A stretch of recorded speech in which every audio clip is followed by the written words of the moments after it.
on va essayer de se préparer à Rosh Hashanah. Alors on peut se préparer à Rosh Hashanah par l'angoisse, la rasra et tout.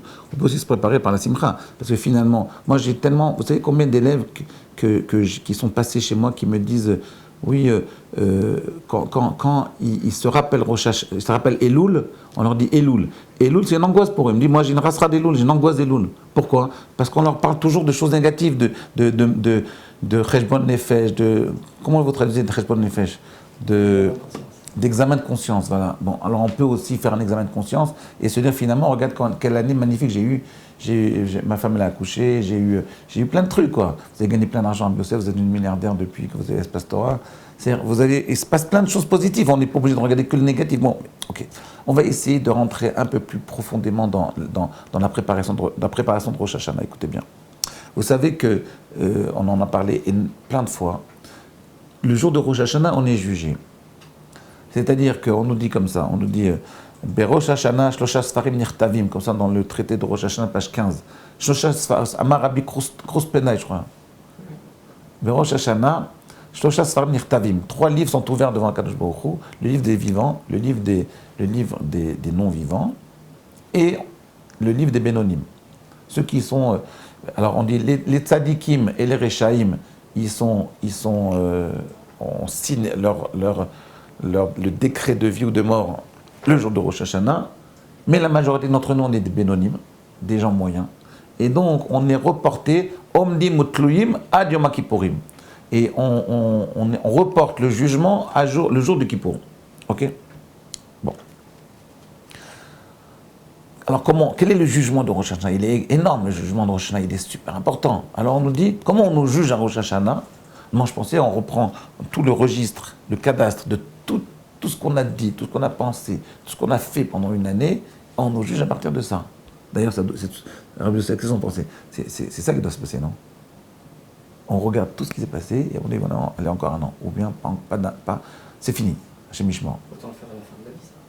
Mais d'ailleurs, c'est ce qui se passe à la fin de la vie. À la fin de la vie, on a 11 mois pour faire ça. Après la vie, on a 11 mois pendant que les enfants font pendant les enfants de Kaddish, on essaie de repousser ce jugement-là. Et le dernier mois, c'est ce qui se passe, le dernier mois de l'année de deuil. Bon. En réalité, nos textes nous disent, on est jugé Ba'asher ou Sham. Ba'asher ou Sham, c'est-à-dire selon le moment, l'instant présent. Le jour de Rosh Hashanah, Akadosh Baruch Hu nous juge selon l'instant présent. Et là, ça met un bug dans toute notre compréhension de ce jugement de Rosh Hashanah. Alors, finalement, on est jugé comment? On est jugé sur tous nos actes de l'année, on est jugé sur l'instant présent. Si c'est sur l'instant présent, et c'est là-dessus que tout le monde parle, parce que tous les commentaires nous disent, ne vous inquiétez pas, de toute façon, on est jugé sur l'instant présent. Si à l'instant présent, vous êtes sadique, alors vous passez. C'est du mytho. Vous vous rappelez, j'ai un élève qui m'avait dit, c'est du mytho, c'est-à-dire, faites semblant pendant Rosh Hashanah, et puis après, t'es bon. Donc, comment ça marche? C'est impossible de dire c'est du mytho. C'est impossible de dire le jour de Rosh Hashanah, on essaie de baratiner à Kadosh Baruch Hu, on essaie de faire semblant d'être bien. Et pourtant, il y a quelque chose d'un peu de vrai là-dedans. Si on fait semblant d'être bien, ça marche, ça passe. Mais si le lendemain on recommence, alors il y a un problème. Alors comment on arrive à s'arranger avec ça? Alors écoutez bien, Rabbi Yosef.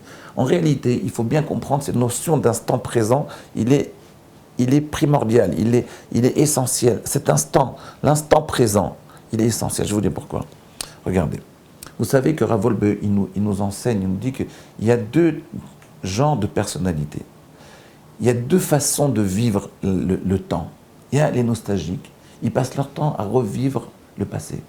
Ils disent comme c'était bien avant, comme on était bien avant quand on était à Paris, comme on était bien avant quand on était à Tunis.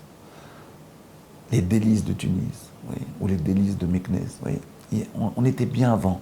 De vivre tout le temps dans le passé. Il y a des gens, toute leur vie, c'est de se remettre dans le passé. C'est des nostalgiques. Okay. Donc ils vivent l'instant présent par rapport au passé. Okay. Ça, c'est une forme de personnalité. Il y en a d'autres, c'est le contraire. C'est des gens qui vont de l'avant. Ils passent leur temps en se disant, bon maintenant, je ne peux pas étudier, je ne peux pas faire les mitzvot, je ne peux pas faire Shabbat parce que je travaille, donc j'ai besoin de nourrir ma famille, mais je vais essayer, mais plus tard, quand je serai à la retraite, je ferai Shabbat. J'étudierai la Torah toute la journée. Je me mettrai à comprendre les enseignements de mes maîtres. J'aimerais bien être un grand érudit, mais je n'ai pas le temps. C'est trop compliqué maintenant. Ma tête est trop prise. Je suis trop occupé avec mon portable. Je peux pas entrer dedans. Ça, c'est les gens qui vivent dans le futur. Ils passent leur temps à vivre l'instant présent dans le futur. Mais combien de gens vivent l'instant présent réellement? Parce qu'en réalité, chez Akadosh Baruch Hu, il n'existe qu'un seul instant. Rachid le dit dans Parashat Shemot, quand Dieu il rencontre Moshe Rabbeinu, il lui demande, Moshe, devant le buisson ardent, il lui demande, mais comment t'appelles-tu? Comment je vais leur dire au peuple juif que tu t'appelles? Et il répond, Ekié, Asher Ekié. Je suis celui qui est avec, je suis celui qui est. Ekié, Asher Ekié. De là on apprend, Rachid nous dit, que Akadosh Baruch Hu, il ne vit que l'instant présent. Chez Akadosh Baruch Hu, le présent, il est une concentration de toute l'histoire. Le présent, c'est une concentration du passé et du futur. Et en réalité, quelque part, même chez l'humain, il y a un petit peu cette notion-là. Pour quelle raison? Parce que chez l'humain, l'instant présent, finalement, c'est celui qui va conditionner le futur, mais c'est celui qui contient tout le passé. Parce que ce que vous êtes maintenant, Rabbi Yosef, vous-même aujourd'hui, ce que vous êtes, ce n'est qu'une conséquence, qu'une résultante de tous vos actes passés. Donc en réalité, tout votre passé, il est concentré dans votre personnalité aujourd'hui, à l'instant T, de maintenant. Vous comprenez? Alors, ce qu'on nous demande le jour de Rosh Hashanah, c'est arrête de vivre la nostalgie, arrête de te projeter dans le futur, ne fais même pas, on te demande même pas de faire harata, on te demande pas de faire comme un Kippour. Un Kippour, on te dit, regrette ce que tu as fait, regrette les mauvais actes que tu as fait, regrette, essaye de prendre des décisions pour le futur. Non, mais Rosh Hashanah, on ne nous parle même pas de ça, on ne nous parle même pas de tchouva, on dit, Ba'asher Usham. Prends conscience de la royauté divine, que toi tu es soumis à la royauté divine, au joug divin, et vis cette relation avec le divin. Et comment tu vas la vivre? À l'instant T, au présent. C'est-à-dire, essaye de réaliser qu'en réalité ta vie, c'est que le présent. C'est quoi vivre? C'est le présent. Le futur, il est pas encore là, et le passé, il est mort. Donc en réalité, qu'est-ce qu'on vit? On vit l'instant T. Le problème, c'est qu'on n'a pas cette faculté de se concentrer sur le présent. Quand on passe notre temps à regarder le futur, quand on passe notre temps à regarder des films sur YouTube, en réalité, qu'est-ce qu'on fait? Qu'est-ce qu'on fait en fait? On fuit l'instant présent. On essaie de se remettre dans une autre situation. Quand même, il va voir un film. Qu'est-ce qu'il fait? Il essaie de fuir son être. Il s'évade de lui-même. Mais donc, il ne vit pas son temps. Le jour de Rosh Hashanah, on dit, vis l'instant T. Mets-toi en relation avec quelqu'un, ne reste qu'un instant, pendant le moment du shofar. Essaye de vivre l'instant T au moment du shofar. Comment faire ça? Comment faire ça? Alors, Rabbi Yosef, comment faire ça, Rabbi Yosef? C'est très difficile de faire ça. C'est-à-dire, tout le mois d'Elul, c'est une préparation à essayer d'apprendre à vivre cet instant T. C'est tout le jour de Rosh Hashanah. Si tu arrives le jour de Rosh Hashanah, à vivre une relation vraie avec Dieu, prendre conscience qu'il y a du divin en toi, prendre conscience que tu as un vis-à-vis qui est à Kadosh Baruch Hu et que tu te tiens devant lui, ben tu as gagné le jour de Rosh Hashanah. Pourquoi? Parce que ça va te changer ta vie, ça va donner une direction nouvelle à ta vie. Si tu vis vraiment ça d'une façon honnête, ça te donne une nouvelle direction dans ta vie. C'est comme si par exemple vous rencontrez quelqu'un qui vous bouleverse. Vous avez entendu une histoire qui vous bouleverse. À ce moment-là, votre vie elle est changée. Ben, c'est pareil. Si vous arrivez à vivre l'instant T, à ce moment-là, toute votre vie va se transformer. Ça peut être en filigrane, ça peut être très fin, mais il y a déjà un changement de direction. C'est ça qu'Akadosh Baruch Hu nous demande. Il nous demande, essaye de faire un petit changement de direction. Ah, c'est tout, pas plus que ça. C'est très difficile, comment on fait ça? Rabbi Yosef, regardez, je vais vous dire. Regardez. Je vous donne un exemple. Regardez, vous savez qu'il y a une grande marloquette entre Tosfot et Ramban. C'est quoi le jugement de Rosh Hashanah? Quand on nous dit qu'on va mourir ou qu'on va vivre, est-ce qu'on va vivre, on parle de la vie dans le monde actuel, dans le monde, dans l'Amazé, dans ce monde-ci, ou bien c'est la vie dans le monde futur? C'est une grande marloquette dans les Rishonim, c'est une grande discussion dans les Rishonim entre le Ramban, Nachmanide et Tosfot. Ramban dit, on parle d'un jugement dans ce monde-ci, dans le monde dans lequel on vit, le monde matériel.